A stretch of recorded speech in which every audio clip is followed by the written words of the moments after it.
Marfoogle TV live with urgent breaking news right now in 3, 2.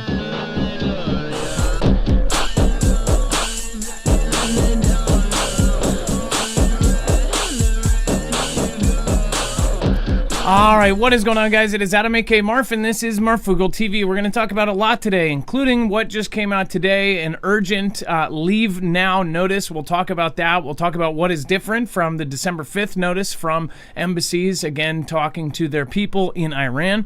We'll talk about that here in just a minute. But first of all, there's been some changes. Iran has now seized 2 foreign oil tankers. When this first came out, there was a lot of speculation that this was fake news. But they have actually released the information themselves that they have seized 2 foreign oil tankers. And of course, you know, we've been watching this, of course, with all the rumors about the Strait of Hormuz that have been persisting for the last 10 years and Iran being taken out by the United States. Iranian state television says that the IRGC Navy has seized 2 foreign oil tankers in the Persian Gulf on Thursday, claiming that the tankers had been smuggling fuel. Again, they said Iran seized 2 foreign oil tankers in the Persian Gulf on Thursday. They have reported. The report did not provide nationality of the tankers or say what flag they were flying under, which is kind of odd. You would think that that would be one of the first things that they ended up saying.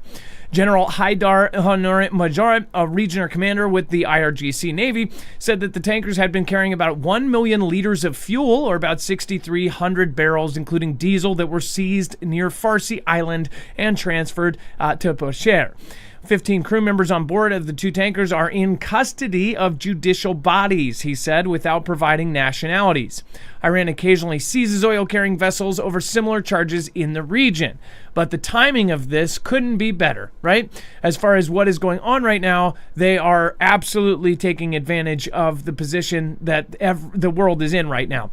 We're going to talk about this and so much more. We're going to show you that notice to leave right now. We're going to show you that they're wargaming for a start of this year. Again, they always wargame the most likely scenarios. They're actually wargaming of October this year. So, kind of lines up with what I've been saying, but again, I won't say I told you so. I told you so.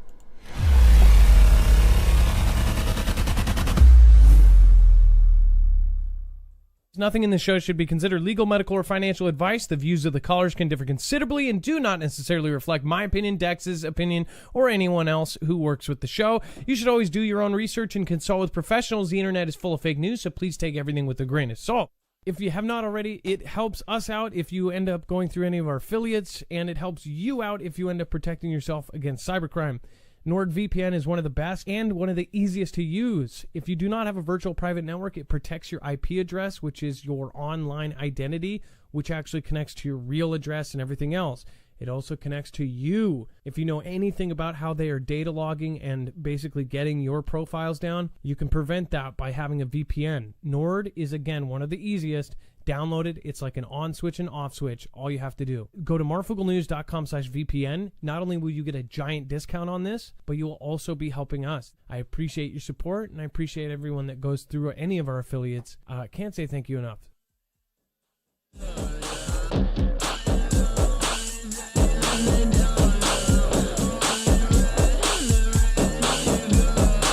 All right, what is going on, guys? It is Adam, aka Marf, and this is Marfoogle TV. We're going to go over a lot, and again, there is a lot to go over today. But first, let's bring in my co/internet brother, Dex James. What is going on, and how are you doing today?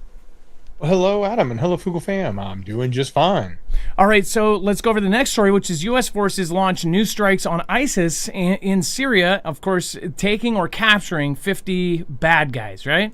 Yeah, so the U.S. forces have unleashed a wave of strikes against the IS targets in Syria, taking out and capturing more than 50 of them.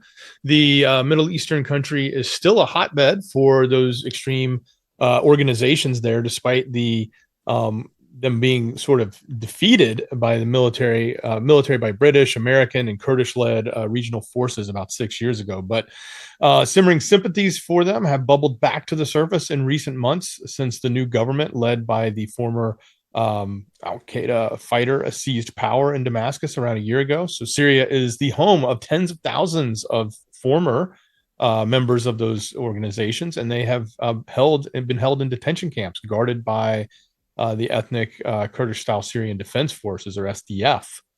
But the past month, many of the camps have been seized by Damascus forces, some of whom it feared have fundamentalist sympathies. And the largest camp in the world with 30,000 inmates was seized from SDS last month by the government forces, who entered to a joyous reception from those held there. The U.S. military in the region, CENTCOM, said it was transporting 7,000 prisoners from Syria into the neighboring Iraq as tensions between Damascus-led forces and SDF increased in recent weeks, only abated by the past few days by a new ceasefire. So CENTCOM, which still has control over several American bases in northeastern Syria, said it carried out 5 strikes against those targets from January 27th up until February 2nd, a couple days ago.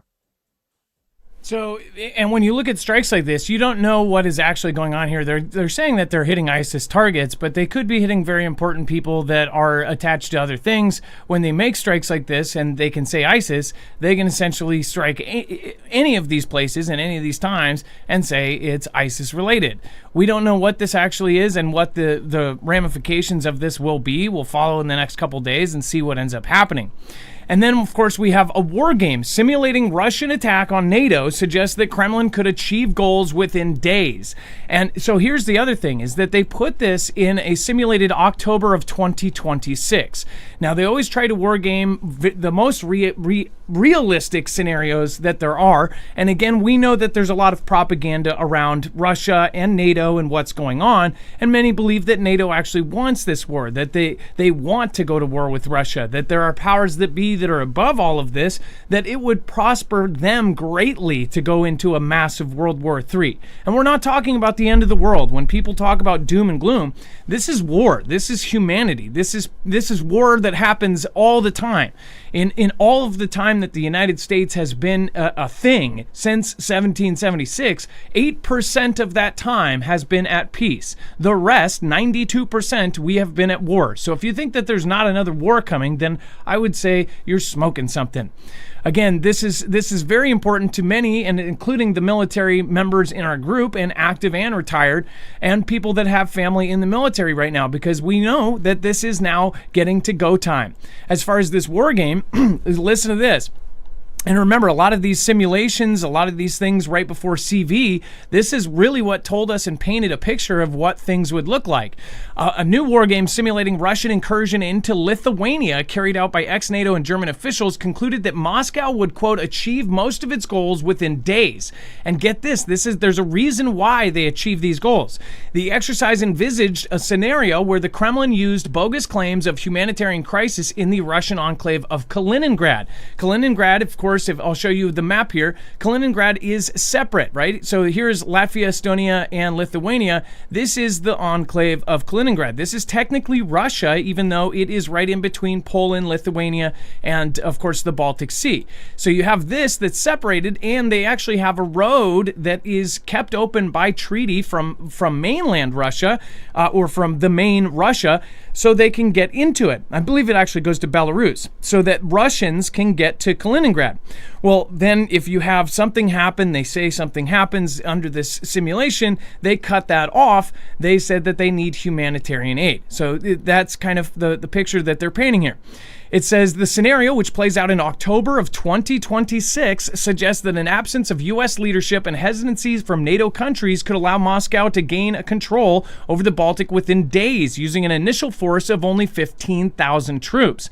The Russians achieved most of their goals without moving many of their own units, which sounds a whole lot familiar to what they did, again, in the very beginning of course, the Ukraine war in itself.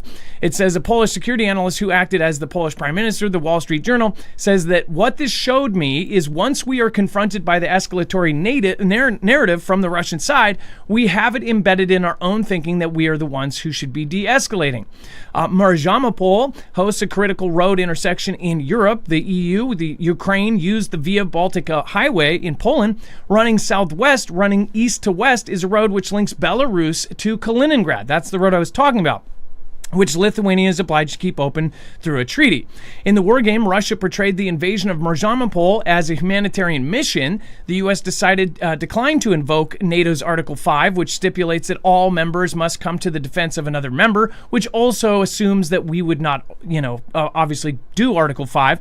Germany was hesitant in its response to the attack, and a brigade already deployed in Lithuania did not intervene after Russia used drones to lay mines near a military base. The war game forecast. And then, of course, Poland, meanwhile, mobilized but ultimately did not send troops into Lithuania to help defend its territory. So they talk about Germany being hesitant and that this is the reason why. It says, again, Russian Chief of General Staff was played by Franz Stefan Gadi, a Vienna-based military analyst. It says deterrence depends not only on capabilities, but on what the enemy believes about our will and on our capabilities. But what on the war game, my Russian colleagues and I knew Germany will hesitate, and this was enough to win. Now, why would Germany hesitate? Why do these experts think that Germany will hesitate? We've talked about Germany a lot, and no offense to any of my German watchers out there. Again, the German government has been saying a lot of things about the U.S. Germany has even said that they are kind of cut out of the loop, that the U.S. is actually cutting them out of their defense plans. At one point, one of their officials, again, Germany is a place we even have a base, so they shouldn't have any kind of disconnect from the U.S., their ally. Again, Germany, one of their officials even said that they had to chase down diplomats in Washington and have them go chase down officials to try to figure out what the heck is going on, because they said that the U.S. is not talking to them. To me, that says that maybe they don't trust Germany or that something's going on in Germany. We've covered a lot of stories about Germany, of course, and we're talking about national stories, international stories, not national stories. So not coming from our media, but coming from the rest of the world, talking about Germany. And Germany seems that a lot of people believe that something there is happening just as it did the last 4 years here, that there is infiltration in their government, and that maybe some of their people are turning a blind eye to things that are going on. So would they hesitate? Would they allow it? Don't know. But again, that's what some think. The game was carried out amid growing fears in Europe of a Russian attack on NATO. Last year saw repeated incursions of Russian drones and, of course, fighter jets into NATO territory as Moscow prodded the alliance's defenses, a move experts and officials say was designed to expose how the countries would react, which we talked about essentially when they flew their drones over, when they flew their jets over for 45 seconds. How fast was the reaction? What did we end up actually doing? Because if it was a real attack, it would have been too late by the time they even got off the ground. Netherlands Defense Minister Ruben Brekelmans told the Washington State Journal that it had assessed that Russia will be able to move large amounts of troops within 1 year, adding that we see that they are already increasing their strategic inventories and expanding their presence and assets along the NATO borders. Not only that, they've been digging trenches now almost 1,100 miles long. It's obviously a preparation for something else. Again, Poland has put, you've got Dragon's Teeth, you've got barbed wire fence. Lithuania, Estonia, and Latvia have all been putting in defense systems. If you look at the actual contracts that have gone in, and this is based on the contracts that they're doing, on the stuff that they're putting into their countries, they're obviously preparing for World War III. The big question is, when will all of this kick off? Now, detractors of mine will say, oh, it's all doom and gloom. But again, we're not saying that this is the end of the world. This is the start of the next big war. The next big war that will change things, that could rearrange the power structure of the planet. If you look at what's happening in our country right now, it is pretty obvious to anybody with any common sense that somebody is meddling with our country. Obviously, you have the president and everything that is going on in our country with ICE and everything that's happening with all the sanctuary states. Well, that very similarly is happening in Iran, in China, in Venezuela, in Cuba. We're going to talk about Cuba here in just a minute. We're also going to talk about Iran. Obviously, most folks believe that Iran is right about to pop off, and that is because the warnings that they just got today. These are reissuing warnings from actual places that have not not been warning. So we'll talk about that here in just a second. Before we do, make sure to go check out EMP Shield. This is our recommendation if you want your cars, trucks, motorcycles, and boats, generators, and everything else that you want to keep running after an EMP strike from any adversary or a coronal mass ejection or a Carrington level event from the sun, then you definitely want to have an EMP Shield on it. Go over to marfooglenews.com/EMP. The same company and same tech is outfitting agencies like DHS, Department of War, of course, FBI, Air Force, and the DEMSO team helping protect the Texas grid. So go check it out, marfooglenews.com/EMP. Make sure to use the code MARF. Again, this is $50 off per device, and again, it helps our channel out at the same time. All right, Dex, let's go over this this notice, and this is a notice that again went out via we had to confirm that this was actual because December 5th and a few other dates they put out almost the same thing from different embassies about leave now, right? The travel advisories. But this is a little bit different. This is actually telling them to go across borders, to leave in any way possible because of this alert. They're basically telling people to get out. Dex, you want to go over that? Yeah, so it's basically instructions. They've been saying get out of Iran for a long time, but now it's to the point where they're like, look, this is the last places you've got to go. So U.S. citizens should expect continued internet outages, plan alternative means of communication, and if safe to do so, consider departing Iran by land to Armenia or Turkey. Actions to take: leave Iran now. Have a plan for departing Iran that does not rely on the U.S. government help. Flight cancellations, disruptions are possible with little warning. Check directly with your airlines for updates. If you cannot leave, find a secure location within your residence or another safe building. Have a supply of food, water, medications, and other essential items. Avoid demonstrations. Keep a low profile. Stay away from your surroundings. Monitor local media for breaking news. Keep your phone charged and maintain communications with family and friends to inform them of your status.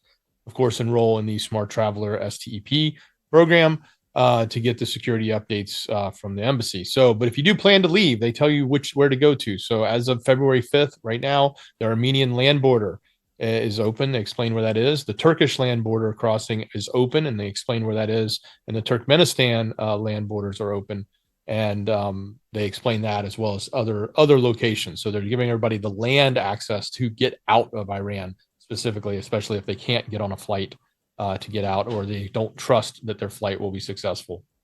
Yeah, telling them specifically about the Turkish border and Turkmenistan's land borders and the Armenian land border, which is pretty convenient that Armenia and, of course, Azerbaijan came to peace right now before all of this goes down, because now they are going to be helping people get out as well. As far as this notice, you see these notices, and you can always say that, you know, the December 5th one, of course, was right before a big escalation. When you see these, you have to watch out, because obviously they are trying to get out as many people from other countries, as far as non-Iranians, out of the country as possible. What does that do to? Now, I don't know the current moon cycle. I don't know if we're looking at a super, super dark night coming up soon. But it was a full moon yesterday or 2 days ago, I think. Which is kind of the scenario that they ran in Maduro. But so it wouldn't be, you know, we don't know if this is going to be like a nighttime operation, or if this would just be a strike, or if they already have clandestine services in place, like they're going to do something like what they did with Maduro. But, you know, this is very likely because they're about to take action in the next week. I would say week. You know, everybody is overly joyous to say the next 24 to 48 hours. I would say in the next week, we're probably going to see something. If not, we're going to see a big move from Iran, whether it is a strike or a surrender, some sort of agreement, or, you know, they beg to come to the table. But I highly doubt that that's going to happen. So when you watch these kind of things, which 95% of people don't, you kind of get an inkling of what is about to happen. So I'm glad that everybody is aware of this. And again, on the trigger, satellite pics reveals huge U.S. military buildup near Iran as Trump lays the groundwork for an attack after warning the Ayatollah. Dex, do you want to go over that and what they're seeing via satellite? Well, yeah, the satellite imagery has shown at least a dozen F-15E attack planes at the Muwafaq Salti Air Base in Jordan, while 12 warships have assembled in the Middle East.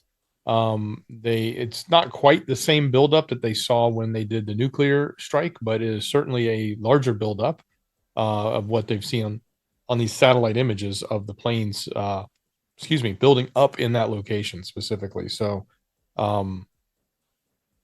yeah, it's similar to what we saw. Like there was a buildup before when they did the other strike. It just, that one was a lot bigger for some reason.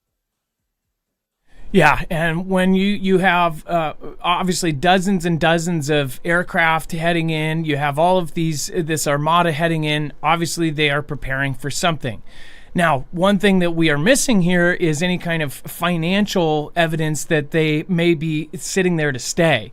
I wonder if we'll see very soon that there will be some sort of financial leak or something that happens where they are prepared to keep this going. That's what we saw with Maduro, with Venezuela. They said that, obviously they showed us that they were ready to stay there until 2028. That was through finances, keeping the soldiers at the current level that they're at, staying there until, nearly 2030. So will we see something like that? Again, we'll be watching. Thank you in chat. One Man Army. We've got WIS Jen. We've got Diane Whitlock. Bobby Sue, thank you for modding. Briar Patch. What is happening? Carol. Kathy Piana. Let's see here. Briar Patch says, who's scared? Yeah. Who in the world is scared? People always say, oh, you're so scared. If you're scared, don't watch this show. This is real news. Like we're talking about stuff that's scary. You're an adult. You're not a child. If you don't like watching scary movies, then don't watch my channel. I don't understand. If you don't like this kind of stuff and it gives you the heebie-jeebies, then watch something else. Again, it's pretty simple. You're a grown adult. You can watch or, turn off whatever you want. If this is scary to you and you feel like telling everybody that, oh, this is so scary, then maybe you're just not on the right step to be watching this kind of stuff. This is preppers, this is news from a prepper standpoint. So we looked at, CV before it happened. We didn't tell people to panic and to buy a bomb shelter. We told people to prepare to have extra supplies. And because of that, when CV happened in 2019, when it really hit in 2020, I was at the first frickin' patient. I told you guys, they look at all the drills, look at all the war games they're doing. Obviously, it paints a picture of what they think is about to come. When they're putting a lot of money into preparing for a certain thing, then usually it is because that certain thing is coming, and it's usually planned. So when that happens, if you are prepared for it, you're not scared, you're not freaking out, you're well prepared, and you're comfortable through a disaster. This is not the end of the world. Everybody associates World War III with the end of the world. Nobody's talking about the sky is falling. But we are going to talk about, the stocks crashing, the dollar falling, gold skyrocketing. We are going to be talking about potential pain in your pocket. We're going to be talking about your friends and family members being drafted at some point. That is what will happen in World War III, guaranteed. There hasn't been a country in modern day in the last 30 years that hasn't been drafting people during a massive war. This massive war is coming, whether it's this year or next year, it's coming. Again, that's my belief, and if you don't believe that, then I don't know why you're here. Again, Cuba open to talks with U.S. without pressure after months of Trump threats. Again, Cuba is in obviously the picture, and Cuba right now was a main kind of objective too of Maduro. Maduro and Venezuela, oil going to Cuba was what was keeping Cuba kind of in the picture on how it was, how it was actually running. A big chunk of their oil just got basically knocked out. After months of threats from Donald Trump, the president of Cuba, Miguel Diaz-Canel, has said that his government is willing to talk to the United States just so long as it's without pressure. So you take the oil out of the picture and all of a sudden they're willing to come to the table. Standing in front of a life-size photograph of Fidel Castro carrying a rifle during the 1959 revolution, Diaz-Canel, the 65-year-old president, said on Thursday that his island nation had been subject to an intense media campaign of slander, hatred, and psychological warfare. Nonetheless, he said that the country was willing to engage in dialogue with the United States, a dialogue on any topic, but without pressure or preconditions. Now, why Cuba is important is a very, very similar set of circumstances to why they were important years and years and years ago, because now China and Russia and other countries are using Cuba. They have training facilities in Cuba. They have monitoring stations. They have weird, clandestine services getting set up in Cuba. And Cuba was, plenty well to do this because they were getting paid a lot of money to do these kind of things for China and Russia. So now you've got them saying that they'll come to the table. Dex, what do you think about the president all of a sudden saying, hey, we'll come to dialogue? Dialogue means that they're thinking that something's about to happen. Well, yeah. I mean, look, the squeeze is on, and they know that their lifeline that they had, which was Venezuela, is cut off. So they've got nothing left. And, Russia landed a plane there, and they looked and said, well, that's all we get. What's in that plane is not enough. So they're at a point, and we knew this was coming. They were going to get to a point where they're just going to have to either collapse because they're too stubborn to negotiate, or negotiate. I don't even think we have to do anything. I don't think we have to do anything militarily there, to be honest. I mean, it's literally cut them off, and they're going to fall. Which begs the question, why didn't something like this happen earlier? Well, there were allies, and there were countries that were in this kind of whole ring that were all supporting each other. Venezuela was the root of a lot of this. I wonder if Iran is actually seizing oil tankers, not because they're smuggling, but because they're prepping. They're trying to grab as much oil as possible. I just wonder if that's going to be the thing going from here on out. Oil is a big key to all of these adversarial countries. So we'll see. And then Beijing shakes go ahead. Sorry. He also said that we're not in a state of war, but we're preparing ourselves in case we have to move into a state of war.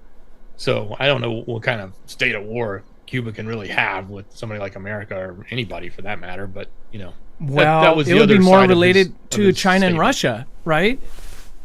Like they rolled in to help Venezuela. No, I'm saying like if they're in a state of war, nobody's afraid of Cuba right now. But what if you had Cuba allow their lands to be used as part of a future war? That would be something. I don't think Russia's coming to save Cuba. Maybe they are utilizing that part of the plan because they have to have Cuba as part of any kind of plan that goes after the U.S. I don't know. I would think that Cuba would be a necessity, as far as if you were to eventually go to war with the U.S., Russia, and China, you would need a place like Cuba to set up stations and things like this. So, I mean, if they're wargaming out 2026, right, people want to hum and haw about that. But this is what we predict. If you look at what is happening with the Golden Dome system, you look at what China is saying about Taiwan. China is not going to wait until 2029 when we have a Golden Dome system that can essentially make mutually assured destruction go out the window. They're going to try to do it before then. 2027 is what is predicted with the China war, and the China war is connected to all of this. It's connected to Cuba, it's connected to Venezuela, it's connected to Colombia, it's connected to everything. Iran, Russia, Ukraine, North Korea, South Korea, it's all connected to China. So when you look at it, you got to go back to China. Speaking of which, of course, Beijing shakes defense establishment as 3 lawmakers, of course, tied to aerospace and nuclear sectors are removed. So, Dex, we saw 5 of the top military leaders taken out as part of a shakeup. Many say that there was a massive coup in China, that there were 3,000 people potentially arrested under this huge operation, that, they were trying to shake up the Chinese leadership, right? Well, now there's evidence that there's even more leadership being shaken up. You want to talk about who was taken out and why it's important? Yes. So China has removed 3 senior lawmakers linked to its defense-related industries as part of the widening military corruption investigation, according to the state media there. It's reporting that they took this took place today. The move comes at a critical time as the country pushes ahead with plans to modernize its armed forces and strengthen its national security. The dismissals are linked to the ongoing investigation into General Zhang Yuzi, I can't pronounce his last name, the second highest ranking officer in China's military. So that was the one that they even went so far as to say he was given nuclear secrets, I believe. But authorities have said that the probe involves serious violations of discipline and law, a phrase commonly used to describe suspected corruption or misconduct. The state media did not clearly state whether the 3 lawmakers are under investigation themselves. However, their removal has drawn attention. So they've been dismissed. Yeah, so as far as this goes, you have some sort of massive event happening in China as well, which I assume is connected to clandestine services. Thank you, Mad Paximus. Thank you for being a member for 2 months. High Tech Computer LLC. Thank you for hitting a year. That's awesome. Says hope all are well. Thanks, Marf Dex Mods and you all. I appreciate that. Thank you, and thank you.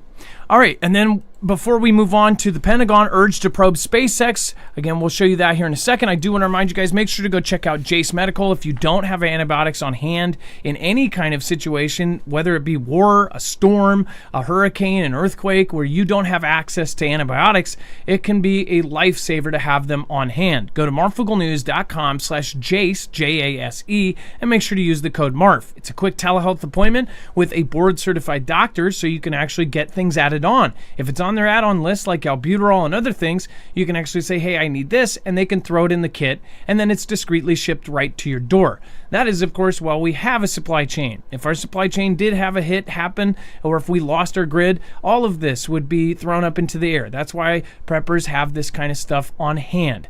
This is the way to do it if you did not know. Again, marfuglenews.com/Jace, and make sure to use the code MARF. That will get you a discount and help our independent channel at the same time. All right, and then Pentagon urged to probe SpaceX over possible Chinese ownership. Again, why it's suddenly a flashpoint. So interestingly enough, obviously, I've talked about this for years. Elon, his second biggest Tesla factory was in China. They're basically his number 2 customer. So you always wonder about Elon and his ties to China, as far as, if you're that much money is going into your company from a certain country, it's easy to say that it's not good to bite the hand that feeds you.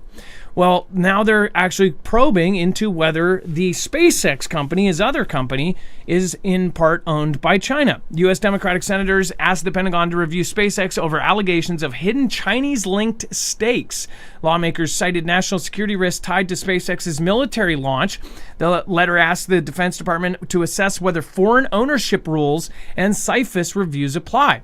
Democratic U.S. senators urged the Pentagon on Thursday to launch an immediate review of SpaceX over the allegations that Chinese investors have quietly obtained stakes in the privately held rocket maker, warning that it could pose a national security risk.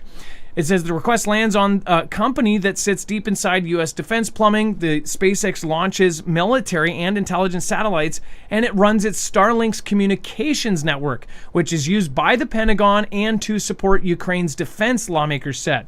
Which is so funny that years ago when I said that Starlink wasn't just for internet, now it is absolutely clear and an open fact that they're completely tied into the Pentagon, that Starlink is absolutely a military tool as well. Not only that, a detector for hypersonic missiles. In their letter, the senators pointed out to media reports that court testimony suggesting China-linked investors routed money through entities in the Cayman Islands and the British Virgin Islands to mask purchases of SpaceX's shares. They asked the Defense Department to disclose any Chinese ownership, assess whether SpaceX needs safeguards under foreign ownership rules, and determine whether the investments should be reviewed by the Committee on the Foreign Investment in the United States, or CIFIS, with a response requested by February 20th. Foreign ownership, control, or influence, or FOCI, is a U.S. national security screen used in the defense industrial base. A company is considered under FOCI when a foreign interest has the power directly or indirectly to influence management in a way that could expose classified work or affect performance of classified contracts. Of course, the Defense Counterintelligence and Security Agency says. Now, because this is coming from Democratic senators, people aren't going to question this, or people are going to say, they're just trying to go after Elon. But I guess in this case, I hope that they do come out and say that there's very little or almost no ownership of Chinese shares into SpaceX. I would agree that they shouldn't be owning a company that is that tied into our defense. Just as, of course, they're tied into many things. We just talked about antibiotics. It's crazy that 97% of all of the active pharmaceutical ingredients are made by China. 90% of all antibiotics are made in China. It's one of the stupidest, things that we have and that we're dependent on China for. Dex, what do you think their angle is? I mean, they just merged, of course, XAI and SpaceX. So of course they're getting because attacked. they're going public. So they're going to get attacked by the side that doesn't like them, which is clear. And they're using a tactic, which is, oh, well, there's investors and it's secretive. Well, yeah, it's a private company. All investors in every private company are secretive. It's not a public company, hence it's a private company. So it doesn't mean that there's China in there, and it doesn't mean that there's not China in there. It just means they're using these words to make a statement that can, I don't want to say it's going to derail anything, but it's certainly going to put a little bit of a thorn in, okay, now look at all the hoopla that's going to have to go through, as it relates to the fact that he's trying to take the company public, which, by the way, once it's public, it's owned by the public and the company itself. The shares convert to a public company. So therefore, you'll know who owns the company. The cap table will be clear. But, the cap table right now, it's called a capitalization table. It's who owns the money or who put the money in and invested in the company. It's probably made up of lots of large investment firms, which are made up again of other investors. And I'm sure you can find somebody who was born in China that had money in one of those investment firms that, funneled its way in, and, they own a 0.002% or something like that because they're a fractional in there. And they can make this sort of broad statement that says, oh, we should investigate it. So I'm taking the position that it's a hit piece against Elon, but I totally agree. It would make sense for us not to have China involved in there. And I think it would be foolish to think that our Pentagon would do a deal with any company that, that was so important and critically important that had China control. I don't want to say money, but control and influence. If it doesn't have control and influence, the rest of it's irrelevant. But if it had control and influence, then that's important. And that should be something that, the Pentagon should know and be able to determine. And I don't think that they would have done a deal with Elon if they thought that. But, our Pentagon's done stupid things before, so you never know. Yeah, it most definitely has. And I'm sure they're going to find that there's Chinese investors, and there's probably going to easily be connections made back to the CCP. But do those have a big enough, share to actually have any kind of pull? Or are they just related or invested into a company that's then invested into it? And does that any evidence that they've ever had a say in what the company does or doesn't do? Going public with it is going to be crazy to have that on the public market. And then Wages World. This is one of my mod siblings and the rest of the Foogle fam. Okay, Adam and Dex too. Love you all. Hey, what is going on? And nice to see you. Regroup with the Devil Dogs. Nice to see you as well. WIS Jen, Bobby Sue, Frank Walls. Thank you. And thank you, Wages. I appreciate the support. And I've been telling people all week, with all of the crazy solar events, got to go check out Wages because he's almost coming up on 62,000. Speaking of which, you can find all of our mods over on marfooglenews.com/friends. This is where you have everybody over there, including Chance, which has books on Amazon. Wages, who's been covering all of the solar events. He's, of course, been covering the X-class flares that have been happening over the last weeks. Of course, you've got Trinity, who's deep, digging deep down into crazy rabbit holes. You've got Ilea, of course, Rip Curl, Lisa Hall, Jammer, of course, many, many more. So make sure to go check them out. Again, great people, great team of people over at the mods. So again, thank you, Funny Doers International. Joe, see here, thanks. Stephen McMahon, nice to see you here tonight. Kathy Paina, nice to see you as well. Patrix, and so many more. Dex, thank you so much for your service tonight. I appreciate you. Much love. Great job, brother. All right, you guys, it is again time for the shoutro. It's not an outro. It's not a shout out. It's a shoutro. Thank you for everybody that made it here. Be safe, be prepared, and Marf out.